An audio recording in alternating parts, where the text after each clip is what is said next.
Welcome along, or welcome back to our channel. My name is Chris Roberts and this is Roberts Dev Talk. Now, a few months ago I made a video all about some of the really cool things that you can make with C#.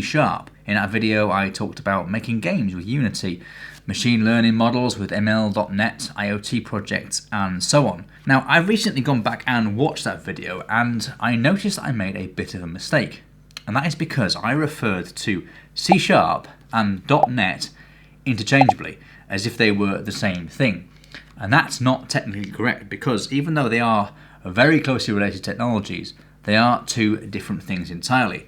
So in this video, I'm going to explain to you the difference between .NET and C#, what they both do, how they differ, and how they work so well together. So if you've ever been curious about that subject, then stay tuned. Let's go. So first of all, let's start with C#. C# is essentially a computer programming language. It's a set of syntax and keyword rules that you can use to make a computer do your bidding by controlling operations on its CPU and memory. Now, C# shares a lot of features with other languages such as TypeScript or C++ or PHP, in that it contains some building blocks for writing computer programs. Among these building blocks are variables, which allow you to store such things as strings for names and addresses and so on, numbers, which can be integers or floating point numbers with decimal places, and booleans, and these store true or false values, for example, to store the result of a yes or no question. You can also use loops to repeat a certain piece of code either a set number of times or as long as a certain condition is true. You can use logic to control the flow of your application using, for example, if and else blocks. So you can say, if something is true, then run this piece of code, otherwise do something else. And you can also use functions to wrap up a piece of code that you can run from anywhere in your application without having to repeat that code over and over again. Functions are also useful because you can pass in information, modify that information, and then return the updated information to the code that calls it. Now, this is just scratching the surface of the features that are available within C#. There are many other things you can do, but these are the fundamental building blocks that will get you started writing your first program. So now let's take a look at an example of a very simple but perfectly valid program written in C#. So let's create a simple C# program that takes a starting balance and then calculates compound interest on that balance for a period of 5 years. So first of all, let's create a variable to hold our balance. This will be of type double, which is a number with decimal places. We'll set that value to 1000.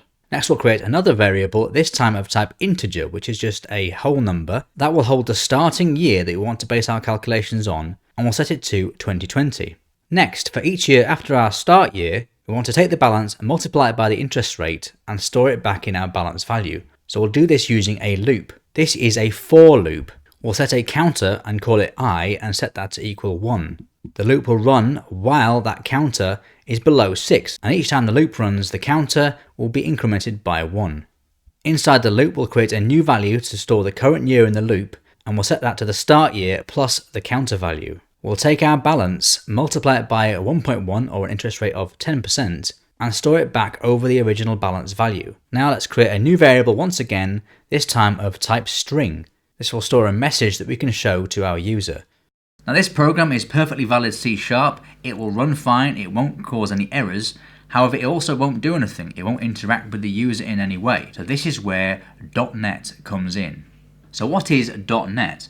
Well, previously we mentioned functions that are a feature in C# that can wrap up pieces of code and that can be run from anywhere. And .NET contains thousands and thousands of functions that allow C# to perform useful operations such as sending information over a network, writing things to file, interacting with the user, and so on. And these are the kind of things that a useful computer program will need to do. So let's take a look back at our example program and update it to do something useful using the library of functions available in .NET. Now, one of the most simple programs that you can create with .NET and C# is a console application. This interacts with the user through the console or command line, whether that's on Windows, Mac or Linux. So first of all, let's enhance our application by adding a new line after we create our message, and that will be console write line, and then we'll print out our message. Now, if we run this application, we can see straight away that it's a lot more useful as it shows the user what it's doing on each run of our loop. However, notice that our program is still quite limited because we set our starting balance to 1000. This cannot be changed by the user, and we're also setting the start year to 2020. What will be really useful is if the user could set the balance and the start year was set from the current year on the calendar. And we can easily achieve these things using the tools built into the .NET code library. So first of all, at the start of our application, let's print out a message to the user prompting them to enter a starting balance. Next, we'll replace the hard-coded balance with a function that converts string values to numbers.